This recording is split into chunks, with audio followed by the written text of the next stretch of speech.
The Wishing Well, le podcast qui booste ton bien-être et ton niveau d'anglais. Je suis Eugénie et je vais t'accompagner tout au long de cet épisode. Alors, ready? Let's go! Avant de commencer cet épisode, je t'annonce que je vais proposer, en plus de mes cours d'anglais individuels en visio, des cours d'anglais en groupe et en visio, à partir de septembre prochain. Si tu aimes ce podcast, que tu te sens à l'aise avec mon énergie et que tu te dis depuis un demi-siècle à peu près que tu devrais vraiment commencer ou te remettre à l'anglais, alors c'est maintenant que tu dois agir. Envoie-moi un mail sur hello.eugenie avec un y, @gmail.com et dis-moi plus sur tes disponibilités et qui tu es, ton rapport à l'anglais, tes blocages peut-être, tes passions, tes envies. En fonction de ça, je vais composer des groupes de 6 personnes maximum et on se retrouvera en session hebdomadaire pour apprendre sans stress ensemble. Alors, tu sens que ça vibre en toi? Petit mail à hello.eugenie@gmail.com et on en parle. Bonne écoute d'épisode. Hello everybody. Alors aujourd'hui, on fait un épisode sur l'utilité, voire la nécessité de regarder ces films en version originale, sous-titrée. On est d'accord, sous-titrée. Mais quand même, les regarder en version originale. Je vais appuyer mon argument avec un exemple, un seul. Mais quel exemple? Je vais vous prendre l'exemple du film Dirty Dancing. Je pourrais vous trouver des raisons très intellectuelles concernant mon choix, mais en fait, c'est aussi simple que ça. Je vous prends l'exemple que je connais le mieux et qui m'a le plus choquée, d'un film que je regardais beaucoup quand j'étais petite, que je regardais avec ma mère, beaucoup quand j'étais petite. Donc, du coup, ça vous dit à quel point on peut être dévié à l'échelle de générations entières. Je vous prends un film que je connais donc très bien en version française, puisque, oh surprise, quand je le regardais avec ma mère, c'était enregistré sur une VHS et c'était donc enregistré depuis M6 ou un truc du genre. Et à l'époque, on nous donnait pas vraiment le choix de regarder nos films avec ou sans sous-titres, en version originale ou en français. C'était pas aussi simple qu'avec les plateformes dont on dispose aujourd'hui. On n'avait pas le choix, c'était en version française sans sous-titres, point. Et c'était ok, on ne connaissait que ça, donc bon. Après sont arrivés progressivement les films au cinéma qu'on pouvait, dans certains cinémas indépendants, regarder en version originale avec les sous-titres. Et c'était un petit peu étrange, c'était une nouveauté qui faisait un petit peu peur, puis surtout ça faisait très très bobo. Bon, aujourd'hui, on voit que les temps ont quand même bien changé et que c'est beaucoup plus simple, effectivement, de regarder tout simplement l'œuvre originale dans son contexte de langue originale. Ce n'est pas encore un automatisme pour tout le monde et j'imagine que pour les parents, nécessairement, c'est une question qui se pose. Est-ce que on motive nos enfants à regarder à partir d'un certain âge les films en version originale avec les sous-titres, ou est-ce qu'on laisse glisser, ou est-ce que c'est eux qui décideront le temps voulu, ou j'apporte ma pierre à l'édifice du coup. Alors, je choisis Dirty Dancing parce que je le connais très bien en français. Et je ne l'ai vu que assez récemment sur l'échelle de mes ans en version originale. Et quand je l'ai vu en version originale, la première fois, j'ai été choquée. Et je pèse mon mot. J'étais choquée de voir la différence entre la version originale et la version française. Pas nécessairement uniquement autour du fait que, effectivement, la traduction ne respectait pas bien, je m'en suis rendu compte à ce moment-là, le matériau original, mais surtout parce que les personnages me semblaient du coup très différents. Je trouvais que Dirty Dancing, j'adorais ce film, et je trouvais que Bébé, elle était relativement inintéressante, un petit peu naïve, un petit peu puérile. Voilà, on nous faisait croire qu'elle s'intéressait à la politique et tout. Enfin, en tout cas, c'est ce que le prologue nous promettait sur le film. Puis en fait, dans le développement de l'histoire, bof. Ouais, mais bof, parce que version française. Et même Johnny, il était beau, il était sexy, dansait bien, mais il était un petit peu... voilà. Version originale, pas du tout. Je vous ai pris 4 exemples. Je vais vous comparer le français et l'anglais, vous me dites ce que vous en pensez. Les exemples, je les prends dans l'ordre chronologique du film. J'ai voulu faire un peu une hiérarchie, puis je me suis dit, oh mais non, mais c'est compliqué, ça sert à rien. Donc, je vous les donne dans l'ordre où ils apparaissent lors du visionnage. Maintenant, si tu n'as pas vu Dirty Dancing, tu dois arrêter ce podcast maintenant. T'es pas obligé, t'as quand même ton libre arbitre. Mais je te dis tu dois parce que je vais te spoiler le film, mais un truc de fou. Donc si je réussis mon pari qui est de te donner l'envie de le voir dans sa version originale, je trouve ça un peu dommage que dans les 5 prochaines minutes, t'en saches déjà la fin, quoi. Donc arrête-toi maintenant, si déjà tu sens que ça frétille en toi et qu'il faut que t'ailles le voir, arrête-toi maintenant et va. Et reviens. Pour toi qui as déjà vu le film en version française, je pense que c'est bon. Je pense que même si tu l'as pas encore vu en version originale, mais encore une fois, ma mission, c'est que tu ailles le revoir avec engouement en version originale. Je vais pas te faire des breaking news sur l'intrigue principale. De toute façon, tu la connais déjà et tu l'as vu jusqu'à la fin. Donc, pas de souci, tu peux écouter. Alors, je te rafraîchis quand même la mémoire. On dirait que ça ferait longtemps que tu l'as pas vu et tu te souviens plus très bien. Il y a une fille, il y a un garçon, ça danse, c'est chaud bouillant et ils tombent amoureux. Alors, le propos du film est le suivant. Nous suivons Bébé, qui est donc notre personnage principal, qui est une jeune fille qui sort de l'adolescence et rentre dans l'âge adulte, qui est très préoccupée par la justice sociale, qui a l'air d'être une intellectuelle avec de fortes valeurs. Dans sa famille, il y a le papa, la maman et la grande sœur. La grande sœur ne ressemble pas du tout à Bébé. Elle a l'air d'être plutôt artificielle, très portée sur son apparence, très... quel serait le terme avec des conversations plutôt au ras de la surface, dirons-nous. En tout cas, c'est comme ça qu'elle nous est présentée dans le prologue. On nous dit également que l'histoire se passe en 1963, que le président Kennedy n'avait donc pas encore été tué, que les Beatles n'avaient pas encore été découverts, et bon, nous on le sait, la révolution sexuelle n'avait pas eu lieu. Nous commençons le film dans la voiture qui emmène cette famille sur leur lieu de vacances. Leur lieu de vacances se trouve dans un gîte de luxe où ils vont donc passer un certain nombre de jours, profiter de leur logement, du restaurant et des activités proposées pour se reposer. Sauf que, tu t'en souviens, pour Bébé, ça se repose pas du tout. Bébé, en fait, se retrouve rapidement dans un milieu dont elle ignore complètement l'existence et qui la fascine.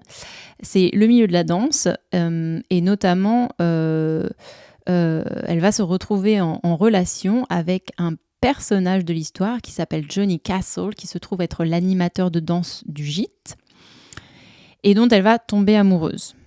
Alors, je précise encore davantage l'intrigue parce que ça va nous servir pour la suite. Johnny Castle est l'un des animateurs de danse. Il y a également une femme qui s'appelle Penny, qui est son amie d'enfance à lui, et les deux sont les intervenants danse sur le gîte. Ils sont responsables des animations et également ont des contrats pour des animations à l'extérieur de l'établissement. Penny a une aventure avec un des serveurs du gîte. Elle tombe enceinte. Il ne veut pas s'occuper de l'enfant ou en l'occurrence de l'avortement. On se souvient qu'à cette époque-là, mais seulement à cette époque-là, n'est-ce pas encore un sujet d'actualité ? Je vous le demande.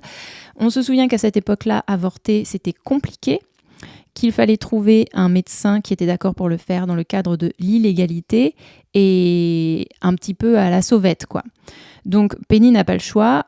Déjà, il faut qu'il trouve une somme. Je dis « il » parce que du coup, le groupe d'intervenants du gîte se met en branle pour trouver déjà le financement pour cet avortement illégal. Et il faut également trouver un rendez-vous. Le rendez-vous tombe, c'est pas vraiment elle qui choisit, c'est selon la disponibilité du gars qui va intervenir. Et ça tombe le jour où elle est censée faire une prestation à l'extérieur avec Johnny. Et là, panique à bord, il faut trouver quelqu'un pour remplacer Penny. Et qui va donc remplacer Penny un peu sur un défi? Eh ben c'est Bébé. Et donc pour ça, il faut qu'elle se fasse former, elle qui ne sait absolument pas danser, voire qui n'a aucune prédisposition à la danse. Elle va donc devoir se faire former par Johnny qui va lui apprendre la chorégraphie. Et là, on se souvient qu'ils tombent amoureux, qu'ils ont une relation ensemble et je m'arrête là pour l'instant. Alors, mon premier exemple, donc qui suit la chronologie du film, de traduction infâme entre la version originale et le français, est le suivant. Quand bébé se promène, donc c'est vers le début du film, elle se promène sur le domaine et elle tombe nez à nez avec le cousin de Johnny qui porte des pastèques, qui est en chemin pour aller vers ce bungalow où il y a ces after parties, ces soirées danses sensuelles illégales entre différents membres du personnel, mais également différentes personnes de l'extérieur.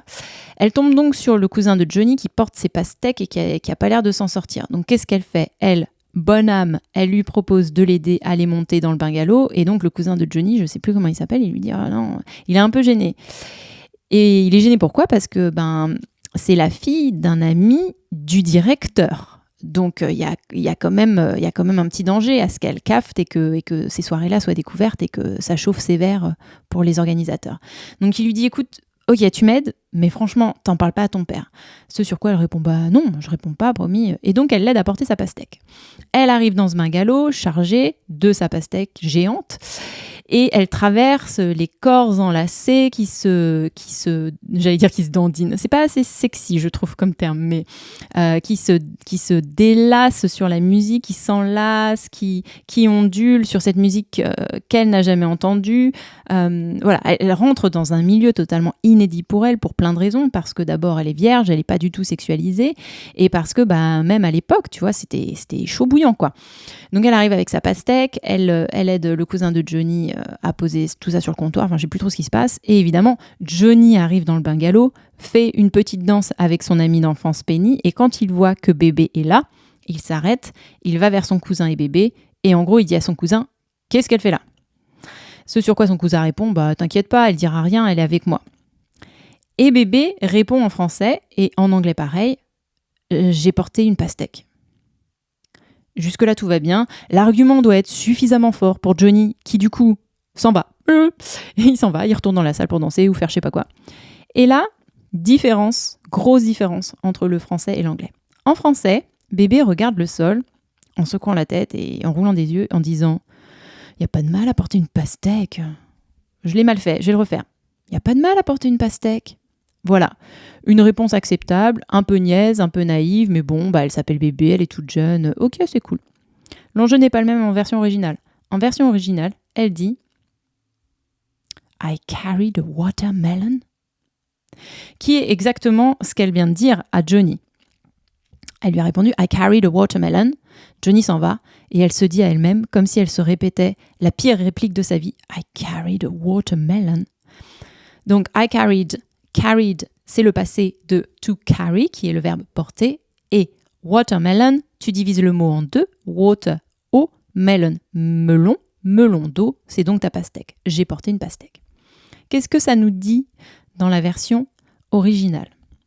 Ça nous dit que bébé, c'est pas du tout une naïve et une cruche comme dans la version française. Ça nous dit que bébé, elle est en train de se dire, au lieu de dire « il n'y a pas de mal à porter une pastèque », au lieu de dire « pauvre naze, quand même, tu pourrais dire merci », elle se dit à elle « mince, je suis une fille de tête, est-ce que c'était vraiment la meilleure réplique que je pouvais sortir ? I carried a watermelon ». Mais quelle gogole, c'est ça qu'elle se dit en fait. Mais quelle nulle, mais quelle naze. Oh, je m'en veux d'être apparue pour cette personne naïve qui n'avait pas mince, ça me vient pas en français, qui n'avait pas de réplique, qui n'avait pas de retour, alors qu'en fait, je vaux mieux que ça, quoi. Déjà, c'est pas avoir le même tempérament pour se dire ces deux choses. Elles sont assez différentes. Hein. Je continue. On arrive donc là, je saute des épisodes également. Hein. J'ai pris que 4 exemples volontairement, mais j'ai pris les plus forts. On continue. Là, on arrive au moment où bébé et Johnny ont fait leur prestation. Ça s'est passé comme ça s'est passé. Et puis, ils rentrent le soir. C'était donc le soir où Penny devait avoir son intervention pour son avortement. Et ça s'est mal passé. Le cousin de Johnny les interpelle en disant « Vite, venez voir, il faut faire quelque chose ». Et donc, tout le monde arrive dans le bungalow et Penny, bébé voit bien que ça va pas, du tout. Et elle se dit « Bon, je vais aller demander de l'aide à mon père ». Tout simplement, parce que son père est médecin. Donc, elle va dans le cabanon de ses parents et elle embarque son père avec elle prête à souffrir les conséquences de cet acte-là, puisque son père déjà ne sait pas qu'elle côtoie ces gens-là, qui ne sont pas du même milieu social qu'elle. Ce qu'il ne sait pas non plus, c'est que plus tôt dans l'histoire, bébé lui a emprunté de l'argent en lui disant « Papa, ne me demande pas pourquoi je t'emprunte cet argent. » Et il lui a donné les yeux fermés. Et il ne se doutait pas une seule seconde que c'était pour financer un avortement, puisque cet argent, elle a fini par le donner à Penny pour financer l'intervention. Donc là, le papa de bébé fait toute l'équation dans sa tête, comprend que sa fille a fréquenté des gens infréquentables, que ça fait un moment que ça dure, qu'elle lui a pris de l'argent pour ça, pour sauver une fille de mauvaise vertu, on va dire, et que sa petite fille chérie, toute innocente, toute jeune, toute frêle, toute vierge, c'est plus ça maintenant. Il s'en est fait une fausse idée, elle a changé, quoi. C'est plus la même. Et donc, il aide quand même Penny, parce que c'est son métier et que tu vois qu'il a de la compassion pour cette jeune femme. Quand l'intervention est terminée, il rentre à son bungalow, suivi de sa fille, donc de bébé. Ils ont une petite conversation ensemble, je ne sais plus de quel ordre il s'agit, et puis il finit leur conversation en français, et puis enlève ce maquillage de ton visage, tu as l'air d'une pute. C'est assez fort. C'est un film de 1987. Donc, je me souviens que ma mère était vaguement gênée à ce moment-là du film, parce que c'était comme un gros mot et que j'étais petite et qu'il fallait pas le répéter. Il fallut que ce soit vraiment justifié d'utiliser le mot pute dans ces années-là, et voilà. Alors, ok. On se rend bien compte aujourd'hui des limites de ce qu'il dit à sa fille. En gros, il lui dit parce qu'elle porte du maquillage, parce qu'elle sort de sa prestation et qu'elle n'a pas eu le temps vraiment de se changer, ou enfin si elle s'est changée, elle ne porte pas sa robe de prestation, mais elle n'a pas eu le temps d'enlever son maquillage et ses apparats de scène. En fait, ce qu'il lui dit, enlève ce maquillage de ton visage, tu as l'air d'une pute, c'est que il a compris ce qui se passait, et c'est plus sa petite fille adorée, il la considère comme une pute, et les femmes qui portent du maquillage comme ça, c'est bien un signe que c'est des femmes de petite vertu encore, donc ce sont des putes. Bon, ok. Bon, c'est un film de 1987 à la rigueur, sauf que dans la version originale, il ne lui dit absolument pas ça. Il lui dit « And take that stuff off your face before your mother sees you ». Qu'est-ce que ça veut dire ? Ça veut dire « Retire ce truc de ton visage avant que ta mère ne te voie ». Ça n'a rien à voir. Ça n'a rien à voir parce que déjà, il n'y a pas d'insulte. Déjà. Et puis, ça dit quelque chose sur le papa de complètement différent, me semble-t-il, et de sa relation à sa fille de complètement différent. Le fait qu'il soit, dans cette version originale, délicat, c'est même pas qu'il y a un fossé entre la version française et la version originale, c'est que d'un côté, il l'insulte, et de l'autre, il est délicat. And take that stuff off your face before your mother sees you. Et enlève ce truc de ton visage avant que ta mère ne te voie. C'est une façon de lui dire que il a tout compris, il a compris ce qui se passe, mais ça se voit aussi qu'il n'assume pas vraiment de lui dire les choses telles qu'elles sont. Complètement l'opposé de la version française. Comme si c'était l'opinion de sa mère qui allait influencer ou poser problème, alors qu'en fait, déjà, de l'avoir vu dans ce contexte-là, ça y est, il a compris et son opinion d'elle a changé, quoi. Mais sauf qu'il n'arrive pas à l'exprimer. Donc tu sens toute la pudeur relationnelle qu'il y a entre les deux. Chose qui n'a absolument rien à voir, et c'est tout l'inverse avec la version française, quoi. Ensuite, et là c'est mon number one, tu vois, si je devais n'en garder qu'un, ce serait celui-là. Petite pause publicitaire. Si tu écoutes ce podcast et que tu te sens un peu jaloux ou jalouse, c'est peut-être le signe que toi aussi, tu aimerais avoir ton propre podcast. Auquel cas, tu prends ça comme un signe de l'univers, tu vas dans les commentaires de cet épisode, je te mets le lien de la formation que j'ai moi-même faite qui s'appelle Podcast Révolution de Julien de Juno Audio. Tu cliques, tu te lances, tu balances les excuses, tu n'es pas prêt, tu n'es pas prête, on n'est jamais prêt, on n'est jamais prête. Lance-toi. Bye. On avance encore dans le film. Donc Johnny et bébé ont commencé leur relation. Et un jour, ils sont dans le lit ensemble, donc dans un grand moment d'intimité. Et Johnny dit à bébé « What's your real name, baby ?» c'est quoi ton vrai nom, bébé? Et là, effectivement, tout le monde se rend compte que on connaissait pas son prénom à bébé, que tout le long du film, on l'appelait bébé et que ça nous semblait bien normal. Chose que par ailleurs, elle dit dans l'introduction. Tout le monde m'appelait bébé et ça me posait pas de problème. Je me posais pas la question de savoir pourquoi. On va y revenir. Et donc là, elle lui répond en français. Frédéric. Frédéric, c'est le nom d'un mec. Attends, je vais te le refaire. Frédéric, c'est le nom d'un mec. Et il lui répond, non, Frédéric, c'est le nom d'une vraie femme. Ok. Bon, encore une fois, une réponse de sa part à elle, un petit peu naïve, un peu puérile, il n'y a pas beaucoup de matière, quoi. C'est ok, hein, mais on se souvient tous de ces répliques, c'est des répliques cultes, on les aime. Mais en vrai, quand tu compares à la VO, tu te dis, mais mon Dieu, la VO, il lui dit donc, c'est quoi ton vrai nom, bébé? What's your real name, baby?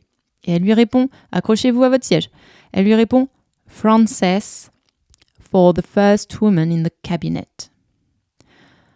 France, donc Frances, pour la première femme au cabinet. Et là, elle lui parle pas des toilettes, hein. C'est pas la première femme qui a inventé les toilettes ou qui est allée aux toilettes, non. C'est la première femme élue au cabinet américain, au cabinet présidentiel américain. Okay. Donc elle fait référence à Frances Perkins. Waouh! Et donc, lui de lui répondre, Frances, that's a real grown-up name. Frances, ça, c'est le nom d'une... c'est un vrai nom de personne grande. Grown-up, personne adulte. On y revient. Je remonte sur cette histoire de Frances. Frances, for the first woman in the cabinet. Qu'est-ce que ça nous dit de sa famille, de sa relation à sa famille, et puis du coup au sens plus large de ses valeurs, de l'environnement dans lequel elle a été élevée, même si elle nous le dit déjà dans le prologue. Ça nous dit que c'est une famille de riches, que ça rigole pas, qu'on a des grosses valeurs politiques, que c'est important, les femmes de caractère, les femmes fortes, les femmes qui font des choses dans la vie. On savait qu'elle était engagée politiquement, elle le dit au tout début, mais ça renforce le truc. Et qu'est-ce que lui répond Johnny? Il lui répond, ça c'est le nom d'une vraie adulte. Si tu compares avec le français, déjà ce qu'elle lui dit, ça n'a aucune profondeur. Frédéric, c'est le nom d'un mec. Non, Frédéric, c'est le nom d'une vraie femme. Ok. Il lui dit, non, mais t'es une vraie femme en fait. T'es une femme. T'es pas un mec, t'es une femme. C'est ça l'opposition, homme-femme. C'est le nom d'un mec? Non, c'est le nom d'une vraie femme. Là, c'est pas ça l'opposition. L'opposition, c'est entre le fait que tout le monde l'appelle bébé et la considère comme une petite fille bien sage, et le fait que lui, Johnny, la révèle au fait que c'est une vraie femme adulte. L'opposition, c'est bébé adulte, dépendant et indépendant, vulnérable et fort. L'opposition n'est pas du tout la même. Là, il y a une vraie profondeur. Ça nous dit quelque chose de super. Et même sur l'évolution de leur relation, c'est vraiment lui, en tout cas, elle le révèle lui aussi à d'autres choses, on va y venir, hein, mais lui la révèle dans sa nature de femme adulte. Elle dit qu'elle s'en fiche qu'on l'appelle bébé, et c'est vrai que culturellement, appeler quelqu'un bébé, ce n'est pas rabaissant, ce n'est pas mignon, ce n'est pas mignonnet. En tout cas, dans le monde anglo-saxon tel que je le connais, moi, appeler quelqu'un baby, c'est l'équivalent de mon chéri, ma chérie. Évidemment, si je vous le dis comme ça, vous vous dites oui, on le sait. Mais en fait, non, c'est encore plus profond que ce que vous pensez. Baby, c'est de l'ordre de mon chéri, ma chérie, mon cœur, mon amour. Il y a quelque chose de hiérarchiquement, on compare pas ça au bébé, le petit bébé. On compare ça aux autres mots d'amour. Darling, sweetheart. C'est égal. Il n'y a pas de statut. Mais effectivement, parce que c'est le même mot que bébé, puis ça vient de là, et puis voilà.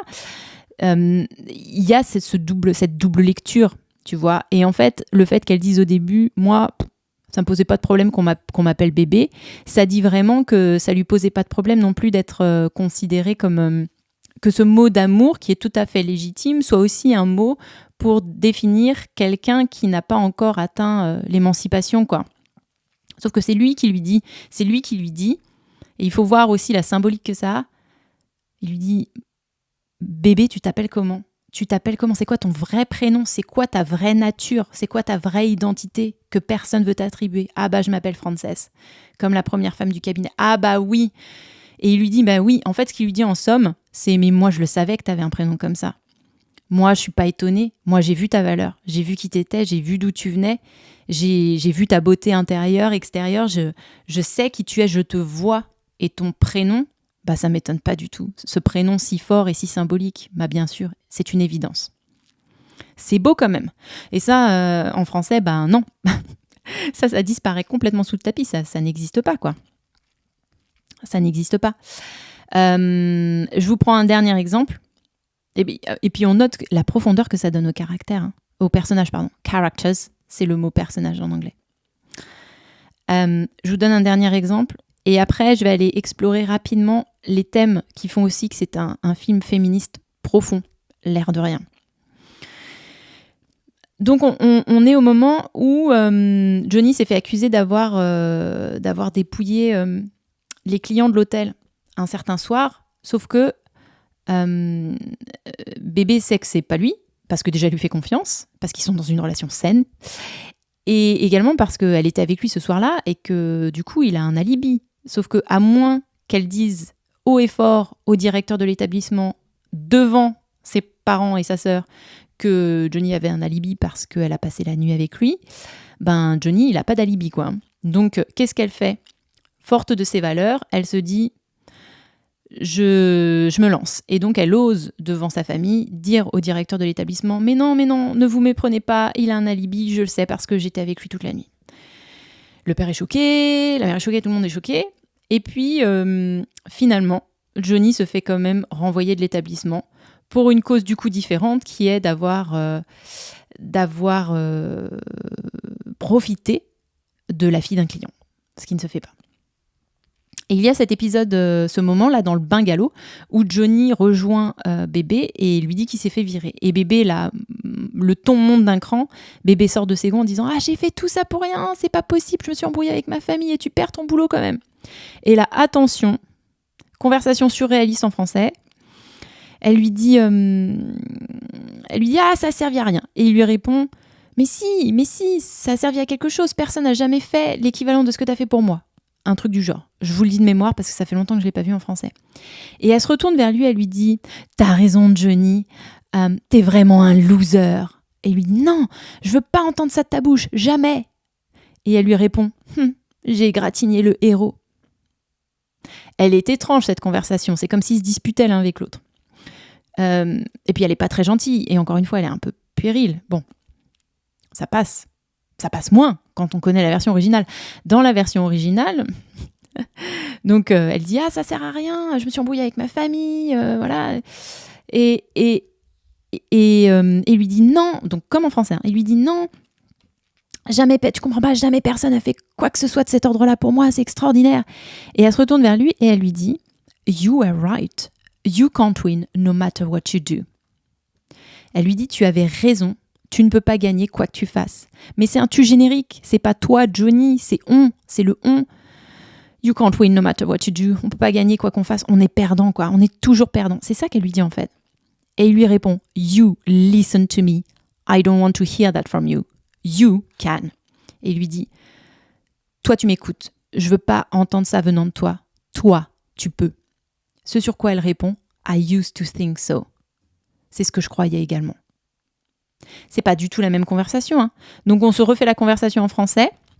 T'as raison, Johnny. T'es vraiment un loser. Non, je ne veux pas entendre ça de ta bouche. Jamais. J'ai égratigné le héros. Puis la conversation en version originale. Tu avais raison. On est toujours perdant de toute façon. Écoute-moi bien. Je veux pas entendre ça de ta bouche. Toi, tu peux. Avec un grand P, quoi. Ben, c'est ce que je pensais également. C'est ce que je croyais jusque-là. C'est pas du tout la même teneur. Ça dit pas la même chose de nos mêmes personnages, d'ailleurs. Qu'est-ce qui est en train de se jouer dans cette scène-là en version originale, en fait, avec ce qu'ils disent ? Ils sont en train de se rendre compte, Johnny, ils sont en train d'inverser leur polarité, en fait.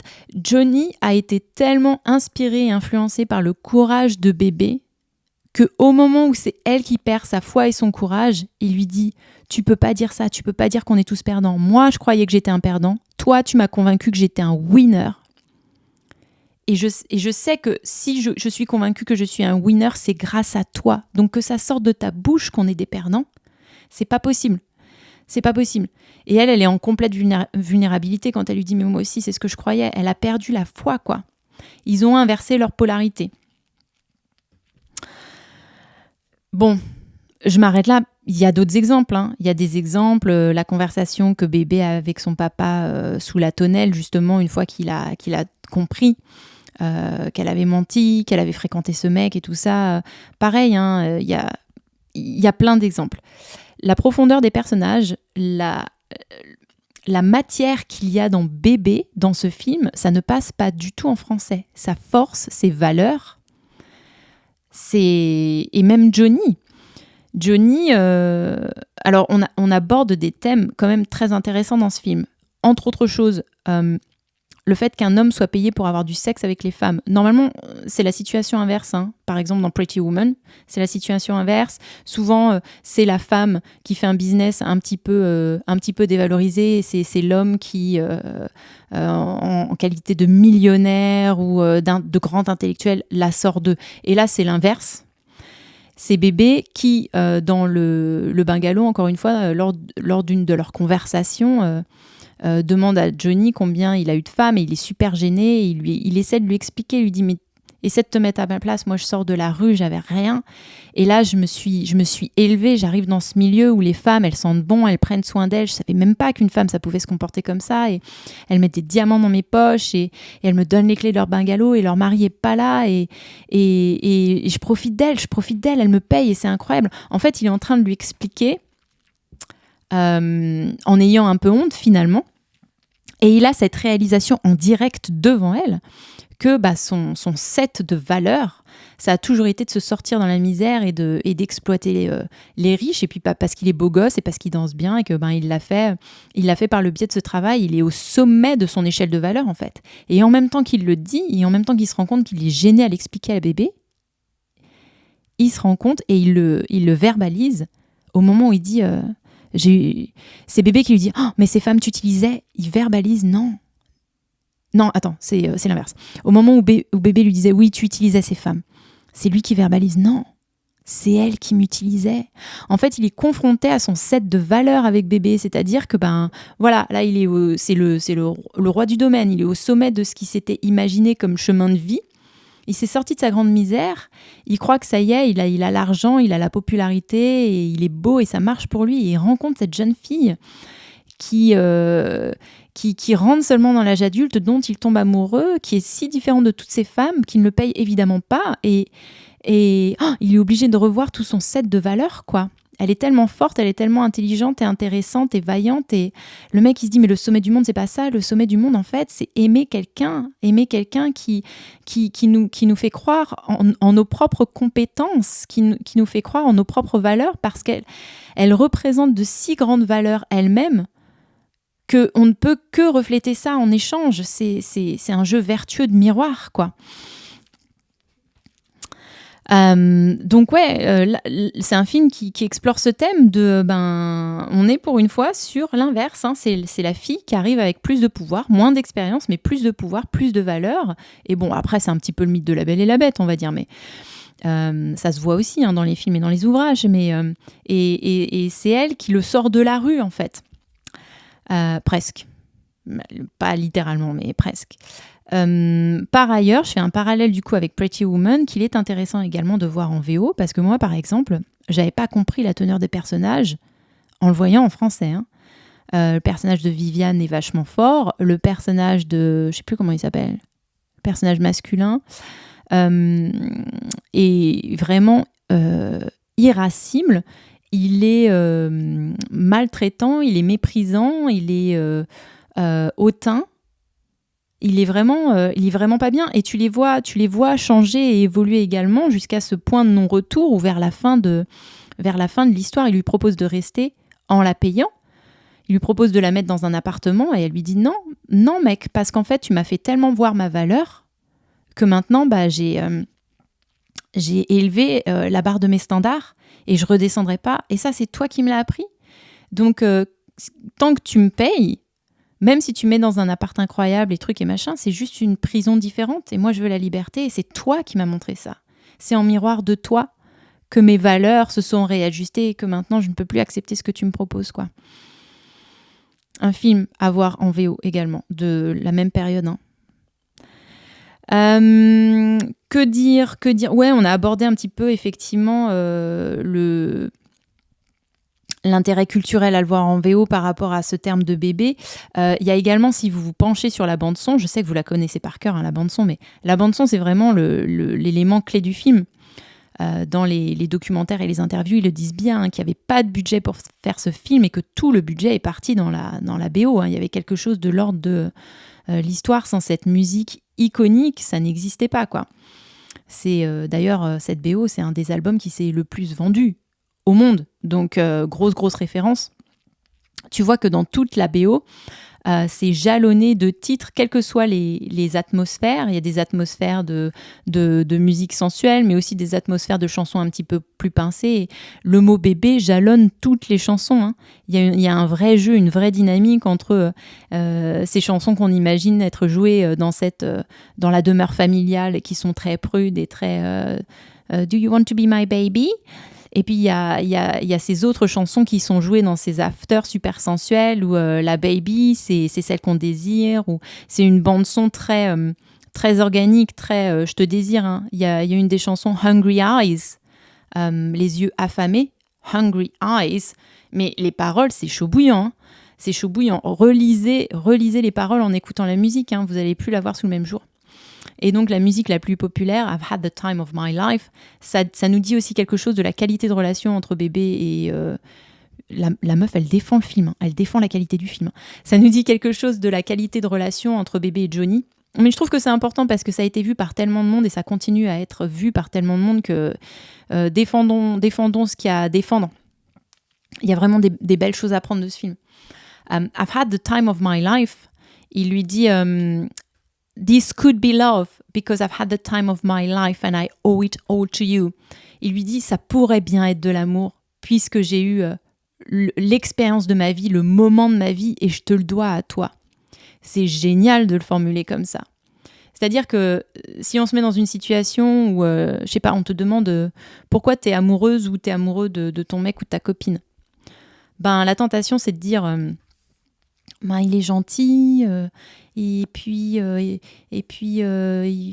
est intéressant, on fait des choses bien ensemble et tu vois, le soir il me masse les pieds. C'est tout très bien, on n'est pas en train de juger tout ça, mais alors qu'en fait, vraiment, la clé à cette question, c'est plutôt ce serait plutôt de dire quelque chose de l'ordre, plutôt que de dire comment il est, de dire, je dis il parce que bon, voilà, mais vous conjuguez, hein.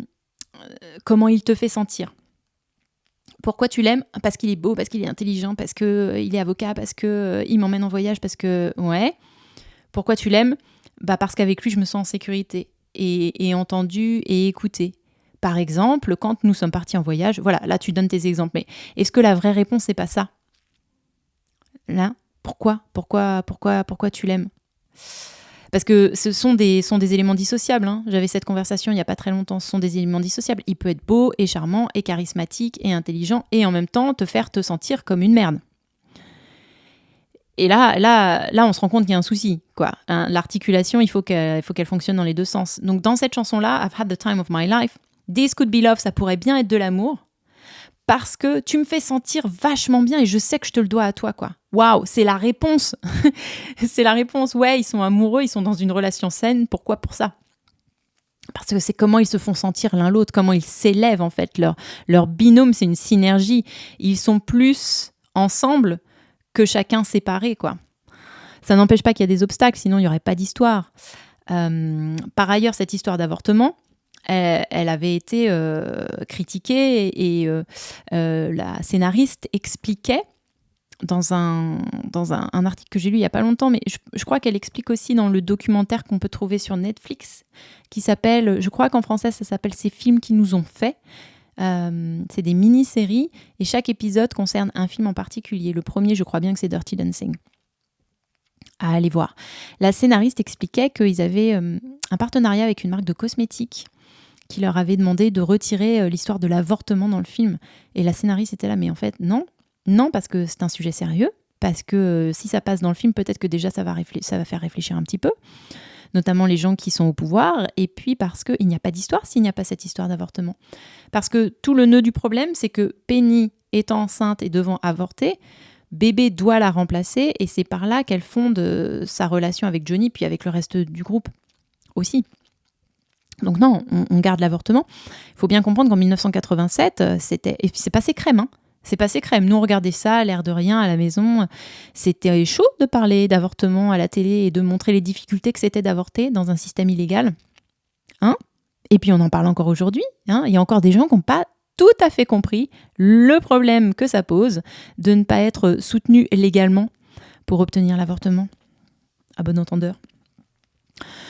Voilà, alors le film nous propose aussi un exemple très fort d'amitié homme-femme. Alors après, on n'y croit pas, c'est cependant illustré magnifiquement, je trouve, dans ce film, entre l'amitié de Johnny et de Penny, qui sont amis depuis l'enfance, qui dansent ensemble et qui se respectent totalement, qui font front devant les épreuves qu'ils partagent, qui ne sont pas des épreuves de couple, mais on se rappelle quand même que quand le papa de bébé demande qui est responsable de cette jeune femme, quand il intervient sur l'avortement raté, c'est Johnny, sachant qu'elle n'est soutenue par aucune entité masculine, puisque le père de l'enfant ne veut pas s'en occuper, ni de l'enfant, ni de la femme, ni de l'avortement, ni de quoi que ce soit, il ne veut pas prendre ses responsabilités, c'est Johnny qui s'approche en disant « c'est moi », sans l'ombre d'une hésitation. Voilà, un exemple de masculin sain et de relation amicale homme-femme sain. Et puis, il y a tout un tas de petits thèmes qui sont abordés, hein, notamment autour du thème de la danse. Ça, c'est ton espace, ça, c'est mon espace. Vous vous souvenez de cette scène où bébé singe Johnny, en lui rappelant les règles que lui-même lui a apprises, à savoir, on tient son cadre. Ça sont des règles de vie, les gens, non ? On tient son cadre. Ton espace, mon espace, et c'est parce qu'on a notre cadre rigide qu'on peut danser ensemble, en fait. Et qu'on respecte le cadre de l'autre, et qu'on n'est pas tout mou, il n'y en a pas un qui est tout dur et un qui est tout mou, dit-elle l'air de rien. Voilà, je pourrais vous faire une analyse totale du film, et ça, par ailleurs, ça se voit et ça se comprend sans forcément regarder la version originale. Hein. Pour ça, la version française suffit amplement. Mais je veux aussi vous redonner l'envie d'aller le voir. Je veux aussi aller titiller quelque chose en vous qui dit oh, « je suis passé à côté, j'ai raté quelque chose ». Et pour les gens qui l'ont déjà vu, et pour les gens qui n'aiment pas Dirty Dancing et qui vont pas le voir, pas le revoir, j'ai envie de venir gratter quelque chose en vous qui vous dit que, si ce n'est pas déjà le cas, regardez les œuvres en version originale. C'est quand même le nec le plus ultra. Elles sont sorties sous cette forme et il y a forcément une forme de dénaturation avec de la traduction, dit la traductrice. Et oui, ça me brise le cœur. À chaque fois que je traduis un texte, ça me fait mal au cœur. Ça me fait mal au cœur parce que j'ai l'impression d'être déloyale. Parce que, et j'en parlais il n'y a pas longtemps avec mon chéri Julien, parce que le mot traducteur et le mot traître, en italien, je crois, m'a-t-il dit, c'est la même racine, parce qu'il y a une idée de trahison dans la traduction. Et c'est vrai, et c'est tellement vrai.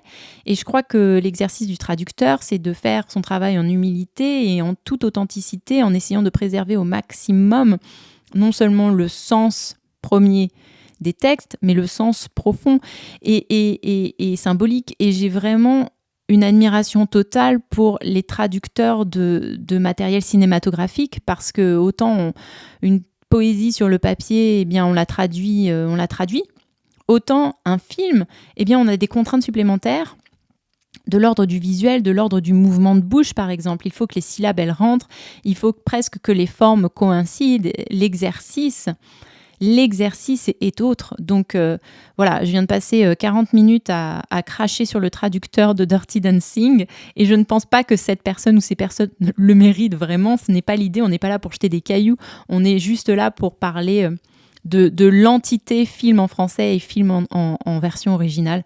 Et j'espère qu'avec cette conversation, je vous ai donné le goût de le faire systématiquement, à la mesure de vos moyens. Si vous avez besoin des sous-titres français, mais c'est déjà ça. Et l'envie de passer outre, pour certains d'entre vous, outre la fainéantise. On va pas se mentir. La fainéantise. Non, si vous prenez la décision de vous asseoir pour regarder un film, Après, si vous naviguez dans votre maison et que vous faites votre ménage en même temps, c'est autre chose. Mais si vous prenez la décision de rentrer en relation avec un film pendant 1h30, pendant 2 heures, faites-le totalement. Donnez-vous les moyens de comprendre le matériau depuis sa source. Allez le regarder en version originale. Voilà. Je crois qu'on a fait le tour. Si vous avez des questions, vous me les laissez en commentaire. Lots of love to you guys. Bye. Si cet épisode t'a plu, tu peux t'abonner, partager, me laisser un avis, un commentaire, une super note ou tout plein d'étoiles. Tu peux également me suivre sur mon Instagram, Eugénie_couture, ou m'envoyer un mail sur hello.eugenie@gmail.com. I hope to see you next week. Lots of love.